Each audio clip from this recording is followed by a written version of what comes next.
أتاك حديث الغاشية وجوه يومئذ خاشعة عاملة ناصبة تصلى نارا حامية تسقى من عين آنية ليس لهم طعام إلا من ضريع.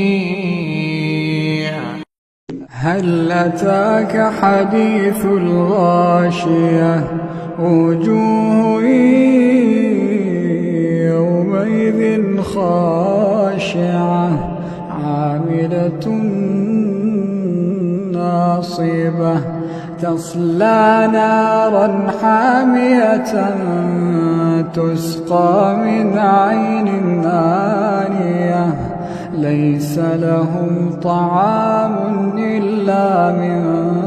ضريع لا يسمن ولا يغني من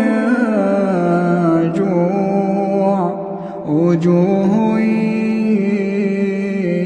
يومئذ ناعمة لسعيها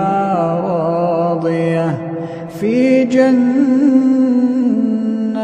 عالية لا تسمع فيها